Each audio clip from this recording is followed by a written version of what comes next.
네, 안녕하십니까. 2021 경북 동해안 국가지질공원 해설사 교육 퇴적암과 퇴적작용 파트 강의를 맡은 경상북도 교육청 과학원의 교사 배준석입니다. 반갑습니다. 자, 먼저 제가 강의할 순서에 대해서 말씀드리겠습니다. 첫 번째로 암석의 순환에 대해서 살펴보도록 하겠습니다. 그리고 두 번째로는 퇴적암의 생성 과정과 어떤 종류가 있는지에 대해서 살펴보겠습니다. 그리고 마지막 세 번째로는 퇴적 환경에는 어떠한 것들이 있는지 한번 살펴보도록 하겠습니다. 자, 그러면은 본격적인 강의에 앞서서 제가 동요 하나를 들려드리도록 하겠습니다. 조금 유치하긴 하지만 가사가 오늘 배울 내용에 중요한 핵심적인 내용을 담고 있기 때문에 유심히 한번 잘 들어보시기 바랍니다.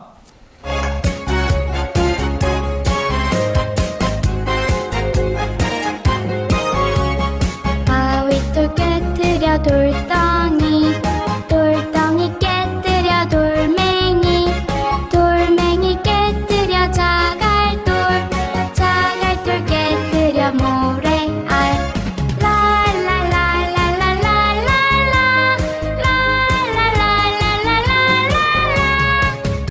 네, 잘 들으셨습니까? 자, 가사의 내용을 잠깐 살펴보면은 바윗돌 깨뜨려 돌덩이, 돌덩이 깨뜨려 돌멩이, 돌멩이 깨뜨려 자갈돌, 자갈돌 깨뜨려 모래알이라는 내용의 가사입니다.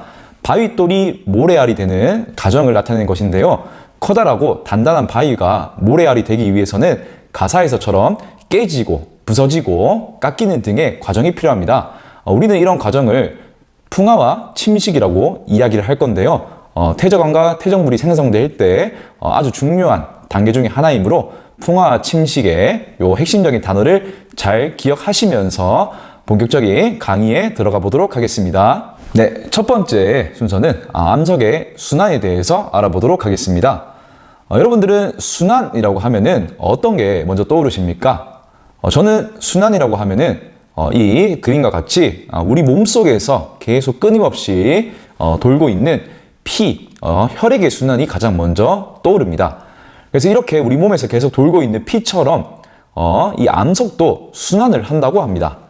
근데 이 혈액의 순환은 한 번 도는데 약 1분 정도가 걸린다고 해요. 그런데 이 암석이 순환하는 과정은 무려 수억에서 수십억 년, 엄청나게 상상하기도 좀 힘든 엄청난 시간이 걸린다고 합니다. 그러면 이 암석의 순환, 이 장기간 동안 이루어지는 암석의 순환이 어떻게 일어나는지 알아보기 전에 우리 세 가지의 암석에 대해서 이전 강의에서 아마 들으셨을 것 같습니다. 우리 주위에 다양한 암석들은 생성되는 과정에 따라서 크게 세 가지로 구분을 합니다. 화성암과 변성암, 그리고 퇴적암, 이렇게 세 가지가 있는데요. 이런 암석들은 잘게 부서지는 작용이나 지진, 화산과 같은 지각 변동에 의해서 다른 암석으로 바뀔 수가 있습니다. 그것을 우리가 암석의 순환이라고 이야기를 하는데요. 좀 더 구체적으로 그림을 통해서 그 과정을 한번 살펴보도록 하겠습니다. 자, 그림과 같이 땅속 깊은 곳에서는 뜨겁고 아주 고온의 마그마가 만들어질 수가 있죠. 이 마그마가 화산 활동에 의해서 분출되거나 또는 지하 깊은 곳에서 식으면서 방금 말했던 화성암이라는 게 생길 수가 있습니다. 그리고 우리가 살고 있는 땅이나 바다 등등 퇴적물이라는 게 존재합니다. 근데 이 퇴적물은 다져지고 굳어지는 과정에 의해서 퇴적암이 생성이 될 수 있고요. 그리고 이 화성암과 퇴적암은 열과 압력을 받게 되면은 변성암이라는 또 암석이 될 수가 있습니다. 그리고 이 화성암과 퇴적암, 변성암은 지각 변동에 의해서 고온의 환경에 놓이게 되면은 녹으면서 다시 또 마그마가 될 수가 있습니다. 그리고 이 화성암과 변성암, 퇴적암은 지표에 노출되어서 다양한 지각 변동, 풍화 침식 과정을 거치면은 또 퇴적물이 다시 될 수가 있습니다. 자, 그러면은 암석 한 개를 예를 들어서 이 암석의 순환 과정을 한번 알아보도록 하겠습니다. 자, 마그마가 아까 말씀드렸듯이 식어서 굳어지면은 화성암이 될 수가 있습니다. 근데 이 화성암이 부서지고 바람과 물 등에 의해서 풍화와 침식을 받게 되면은 부서지는 과정에 의해서 퇴적물이 또 될 수가 있습니다.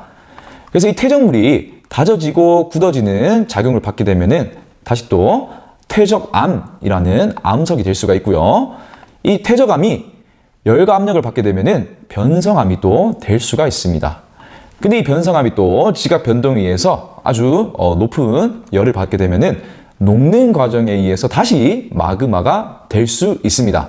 그래서 마그마에서 시작했던 게 화성암, 퇴적물, 퇴적암, 변성암의 단계를 거쳐 다시 마그마로 돌아오는 이러한 과정이 암석의 순환의 과정이 되겠습니다. 근데 보시면 알겠지만 암석의 순환에 지금 화살표가 아주 복잡하게 그려져 있습니다. 그래서 암석의 순환은 혈액의 순환처럼 일정한 한 개의 방향이 갖춰진 게 아니라 매우 다양한 경로가 생성될 수 있고요. 이러한 과정은 아주 오랜 시간이 걸린다는 것을 꼭 알아주시기 바랍니다. 그래서 이 암석의 순환은 암석이 끊임없이 다른 암석으로 변하는 과정인데요. 이 과정은 몹시 오래 걸리고 아주 복잡하게 다양한 경로로 이루어질 수 있습니다. 네, 두 번째, 퇴적암의 생성 과정과 종류에 대해서 살펴보겠습니다. 먼저 퇴적암의 생성 과정에 대해서 설명을 드리겠습니다. 그림을 보겠습니다. 퇴적암은 큰 맥락에서 보면은 네 가지의 과정을 거쳐서 생성이 됩니다. 첫 번째, 풍화와 침식 작용에 의해서 퇴적물들이 생성이 되고요. 이 퇴적물들이 운반이 된 다음 강이나 호수, 바다 환경 등에서 퇴적이 됩니다. 그리고 최종적으로 속성 작용이라는 단계를 거쳐서 퇴적암이 생성되게 됩니다. 그럼 단계 좀 구체적으로 자세히 살펴보도록 하겠습니다. 자, 첫 번째 단계, 풍화와 침식 작용입니다. 풍화와 침식의 의미를 먼저 알아보도록 하겠습니다.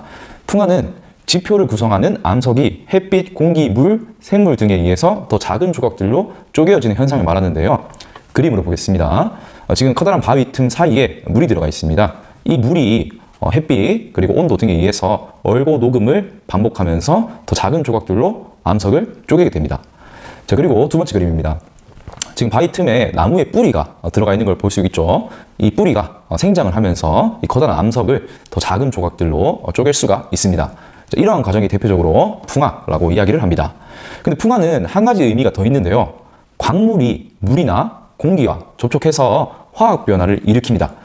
그래서 이런 성분 변화에 따라서 분해되는 이러한 현상도 풍화라고 이야기를 하는데요. 그림으로 보겠습니다.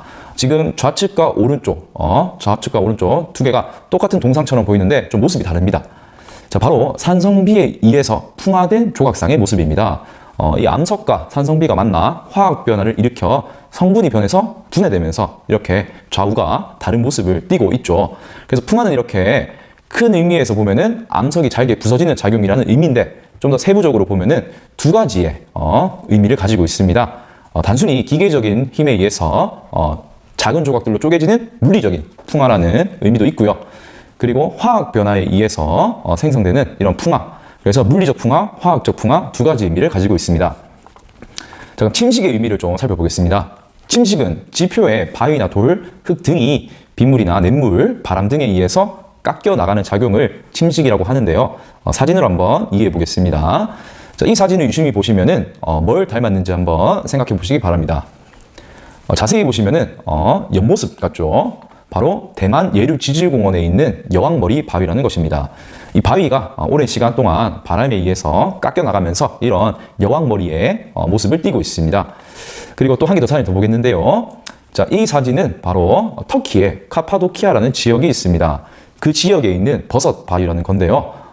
이 바위가 오랜 시간 동안 바람 등에 의해서 침식되면서 버섯과 같은 모양을 띠고 있는 것을 볼 수 있습니다. 그래서 첫 번째, 이 풍화와 침식 작용에 의해서 지표의 암석들이 작은 알갱이들로 쪼개어지게 됩니다. 자, 그럼 이 두 번째 과정, 운반 및 퇴적 작용에 대해서 살펴보겠습니다.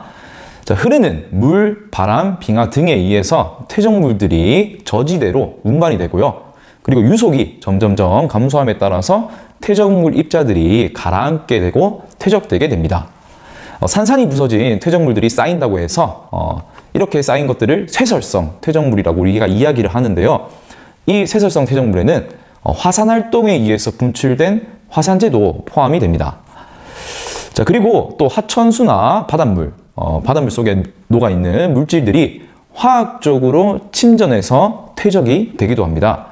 대표적인 형태가 바로 이런 것이 있습니다. 바로 석회동굴인데요. 석회동굴이 바로 화학적 침전에 의해서 생긴 대표적인 퇴적 지형입니다. 그래서 이렇게 화학적 침전으로 퇴적된 퇴적물을 화학적 퇴적물이라고 우리는 이야기를 해줍니다. 자, 그리고 마지막 퇴적암이 생성되는 단계죠. 속성작용을 살펴보겠습니다. 속성작용은 아직 완전히 암석화되지 않은 미고결 상태의 퇴적물이 쌓인 후에 암석이 퇴적암이 되기까지의 과정을 의미하는데요. 두 가지의 과정을 포함합니다. 압축작용과 교결작용이 속성작용에 포함이 됩니다. 자, 그럼 그림으로 한번 이해를 해보겠습니다. 자, 가장 왼쪽에 있는 퇴적물들은 속성작용을 거치면 가장 오른쪽에 퇴적암이 생성이 되게 됩니다. 자, 이 퇴적물들이 쌓이게 되면은 가장 아래에 있는 퇴적물들은 계속 쌓임에 의해서 무게에 의한 압력을 받게 되겠죠.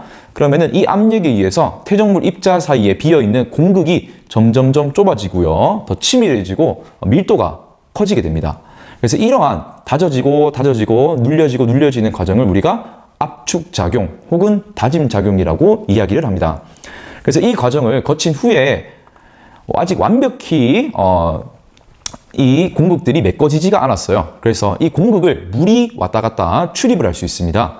이 물이 왔다 갔다 이 빈 공간을 출입하면서 물에 녹아있던 물질, 석회질, 규질, 철질 등의 물질들이 퇴적물 입자 사이에 공극을 메꾸면 침전을 통해서 메꾸게 됩니다.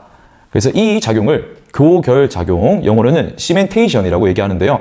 시멘트가 딱딱하게 굳게 만들듯이 이 교결작용에 의해서 완벽한 이제 굳어지는 암석화 작용을 거치면서 최종적으로 퇴적암이 생성이 되게 됩니다. 네, 앞서 봤듯이 퇴적암은 퇴적이라는 쌓이고 쌓이는 과정에 의해서 생성이 됩니다. 그래서 쌓이기 때문에 퇴적암에는 층리라는 줄무늬 구조가 잘 발달을 하고요. 그리고 쌓이는 과정에서 생물의 유해도 같이 쌓이게 되면은 이게 나중에 화석으로 발견이 될 수 있습니다. 그래서 퇴적암은 다른 암석들과 차이점으로 이 층리와 화석이 잘 발견된다는 게 특징이 되겠습니다. 자, 그럼 다음으로 이어서 퇴적암의 종류에 대해서 한번 살펴보겠습니다. 자, 사진에 지금 많은 퇴적암들이 있는데요. 이 퇴적암은 크게 세 가지로 우리가 구분을 합니다. 자, 여감, 사암, 셰일, 응암 이렇게 있는 것들 암석을 세절성 퇴적암이라고 이야기를 하고요. 그리고 석회암, 처트, 암염, 석고와 같은 이런 퇴적암들을 묶어서 화학적 퇴적암, 그리고 석탄, 석회암, 처트를 또 묶어서 유기적 퇴적암이라고 우리가 분류를 합니다. 그래서 어떻게 이렇게 분류가 되고 각각은 어떤 특징을 가지고 있는지 한번 자세히 한번 살펴보겠습니다. 먼저 세절성 퇴적암입니다. 앞서 말씀드렸듯이 풍화와 침식에 의해 생기는 세절성 퇴적물이 있죠. 그걸로 만들어진 암석이 바로 세절성 퇴적암이 됩니다. 자, 세절성 퇴적물은 앞서 말씀드렸듯이 풍화와 침식에 의해서도 만들어지지만 화산 활동에 의해서도 만들어진다고 말씀드렸습니다. 그래서 풍화와 침식에 의한 세설물들은 입자 크기에 따라서 또 구분을 하는데요. 2mm 이상 큰 입자들을 자갈, 16분의 1에서 2mm 사이의 입자들을 모래, 256분의 1에서 16분의 1 사이의 크기의 입자들을 실트, 256분의 1mm 이하 작은 입자들을 점토라고 이야기합니다. 그래서 주로 자갈로 되어 있는 퇴적암을 우리는 여감, 강여감 이렇게 이야기를 하고요. 주로 모래로 되어 있는 퇴적암을 사암, 그리고 주로 실트로 되어 있는 퇴적암을 실트암, 그리고 주로 점토로 이루어진 퇴적암을 셰일, 그리고 이암이라고 얘기합니다. 그리고 화산 세설물도 입자 크기에 따라서 구분이 되는데요. 상대적으로 입자가 작은 화산재와 화산진, 그리고 상대적으로 입자의 크기가 큰 화산암계와 화산탄으로 구분이 됩니다. 그래서 화산재와 화산진으로 주로 구성이 된 입자, 그 퇴적암을 응이암이라고 얘기를 하고요. 화산암계와 화산탄으로 주로 이루어진 퇴적암을 집괴암이라고 이야기를 합니다. 한번 사진으로 만나보면서 이해해 보도록 하겠습니다. 자, 여기 보시면은 여감과 강여감의 사진입니다. 딱 눈으로 보셔도 바로 두 개의 차이점을 바로 캐치해내실 수 있을 것 같아요.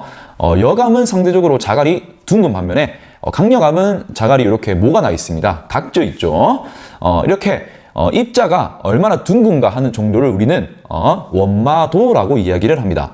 그래서 여감은 지금 둥글둥글한 자갈들로 되어 있는 반면 강여감은 이렇게 각져 있는 형태가 되죠. 그래서 여감처럼 둥글다, 입자들이 둥글다 하면은 원마도가 좋다라고 우리가 이야기를 해줍니다. 그럼 반대로 강력함은 원마도가 나쁘다라고 이야기를 하겠죠.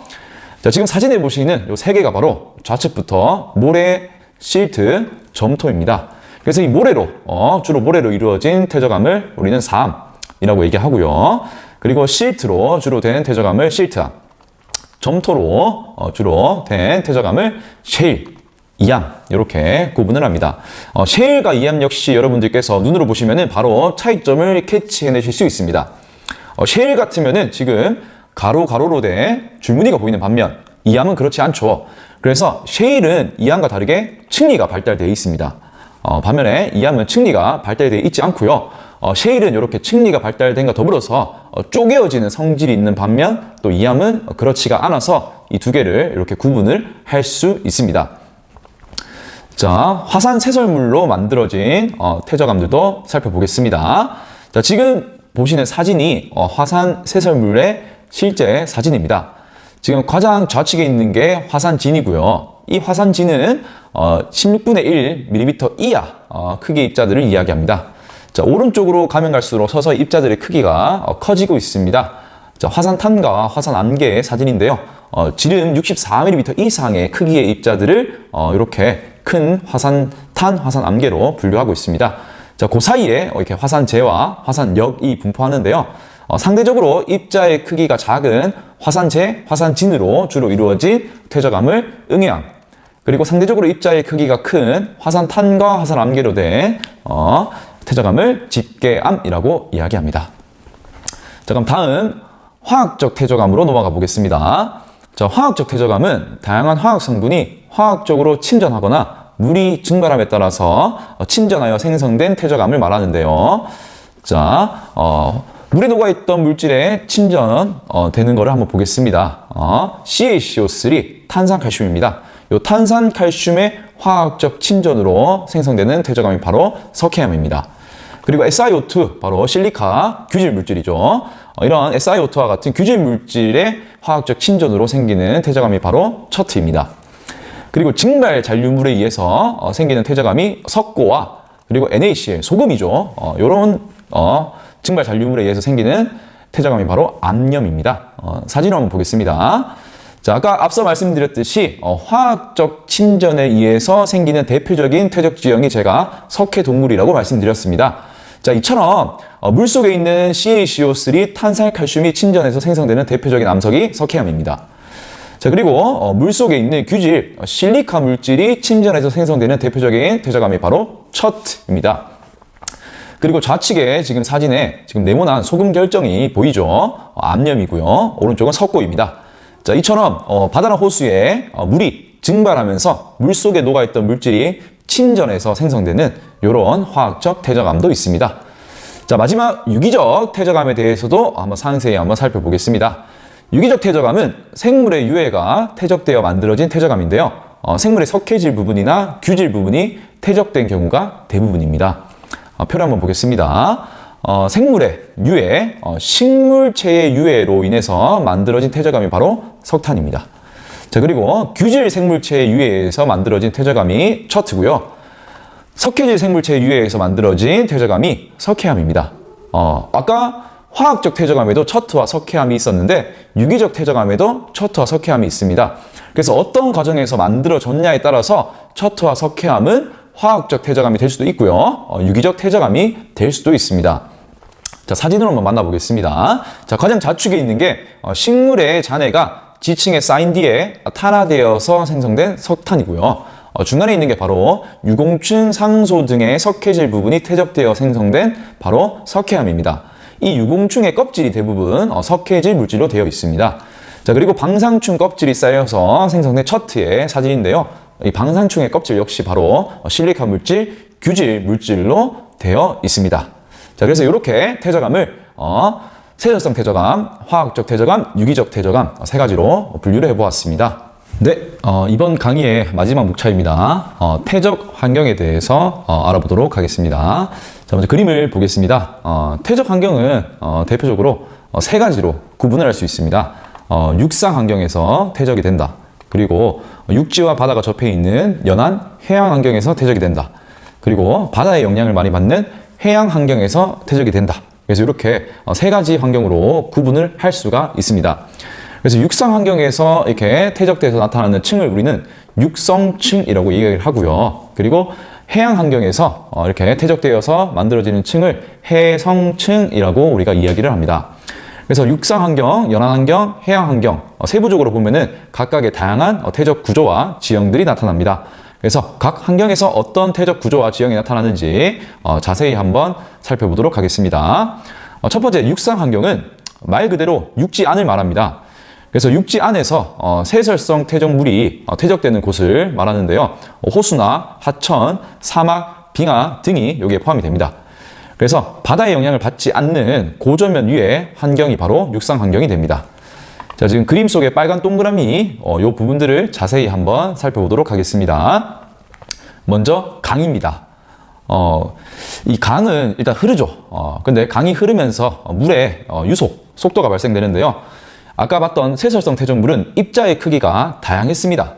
그래서 이 입자의 크기에 따라서 물에 따라서 이렇게 실려가면서 물의 속도에 따라 퇴적물 입자에 따라서 퇴적되는 가라앉기 시작하는 차이가 발생을 하게 됩니다. 자, 무슨 말인지 한번 그림과 같이 한번 살펴보겠습니다. 자, 강은 상류와 하류가 있습니다. 상류에서 하류로 강이 흘러가는데요. 자, 상류에서 하류로 가면 갈수록 물이 점점점 흘러가는 속도가 느려집니다. 그래서 크기가 큰 퇴적물들은 상류에서 이미 다 가라앉아 버립니다.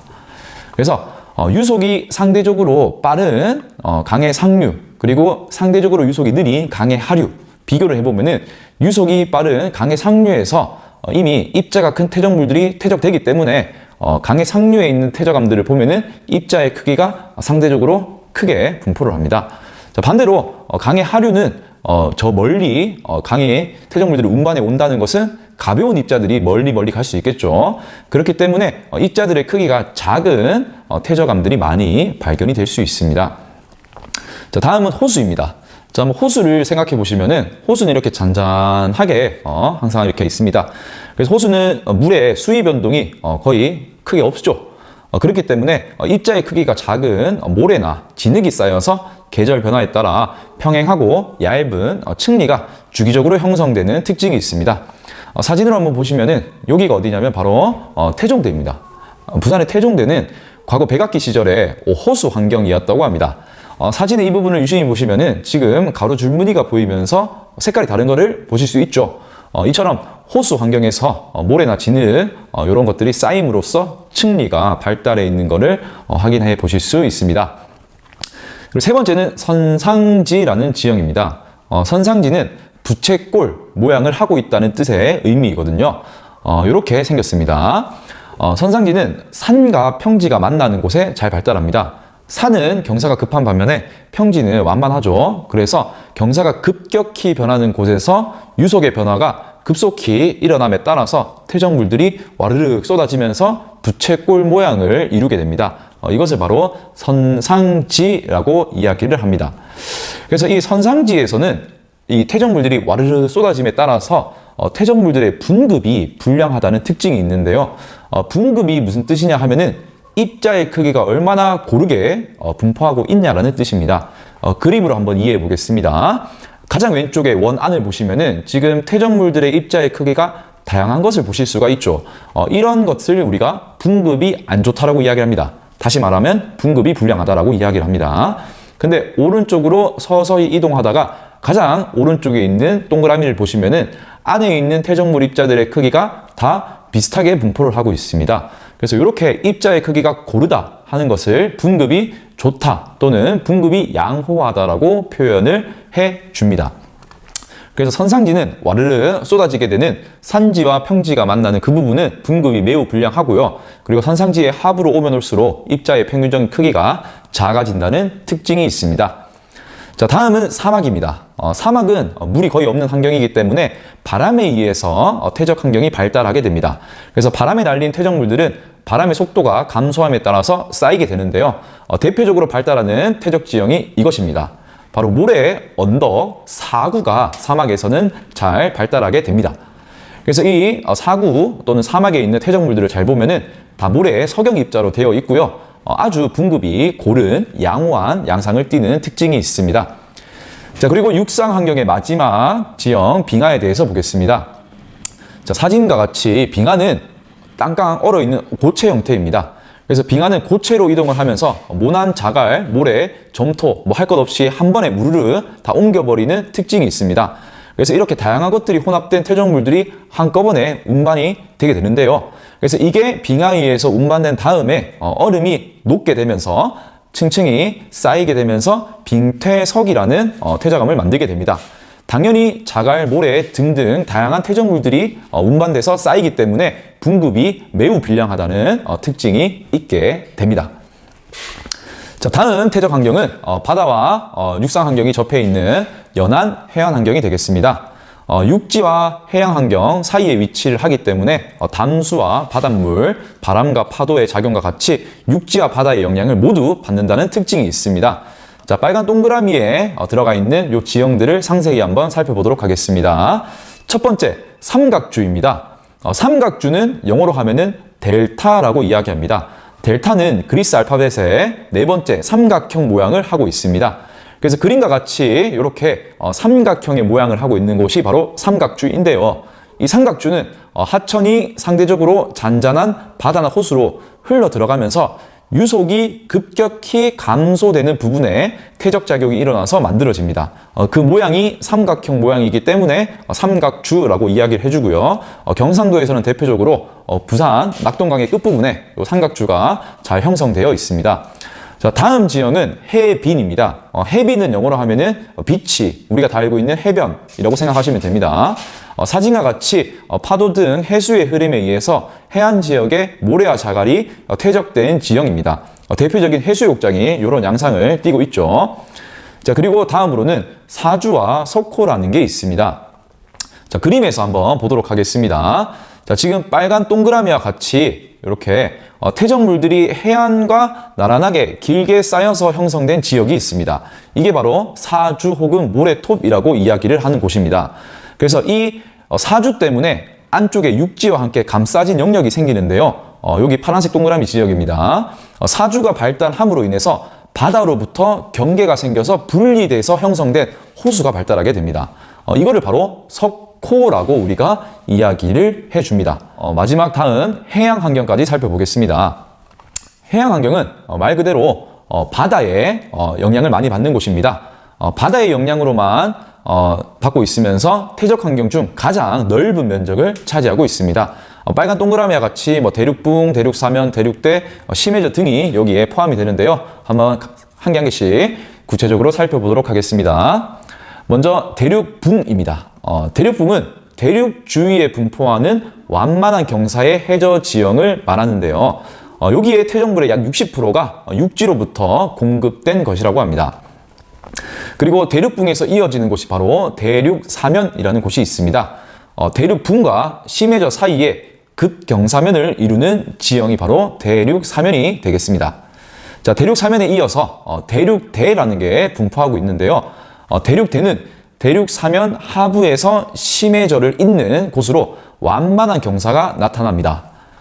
그래서 대륙사면에서 경사가 급하기 때문에 저탕류라는 흐름이 발달하게 되는데요. 이 저탕류가 대륙대에 쌓여서 만들어진 요 저탁암에서는 점이층리라는 퇴적 구조가 발달하게 됩니다. 자, 요 저탕류와 점이층리를 한번 구체적으로 한번 살펴보겠습니다. 저탕류라 하면은 아까 경사가 급했던 대륙 사면에서 해저의 퇴적물들이 한꺼번에 우르르 경사를 따라서 미끄러질 때 생기는 혼탁한 물의 흐름을 저탕류라고 합니다. 이 저탕류가 우르르 쏟아지면서 상대적으로 경사가 완만한 대륙대를 만나게 되면은 이게 다시 쌓이게 되겠죠. 이때 쌓일 때 입자의 크기가 크면은 무거운 것들이 빨리 깔아앉아 버리고요. 상대적으로 입자의 크기가 작고 무게가 가벼운 것들은 서서히 깔아앉게 됩니다. 그래서 한 개의 지층을 딱 봤을 때 여기에 아래쪽에는 무거운 입자들이 빨리 쌓여서 입자의 크기가 크고 위로 가면 갈수록 입자의 크기가 작아지는 퇴적 구조가 생기는데요. 그림과 같이 아래쪽은 입자의 크기가 크고 위쪽은 입자의 크기가 작은 이러한 퇴적 구조를 점이층리라고 말을 하고요. 대륙대에 이런 게 잘 발달이 되어 있습니다. 네, 그러면 이상으로 퇴적암과 퇴적작용 강의를 마치도록 하겠습니다. 장시간 강의 들어주셔서 감사합니다.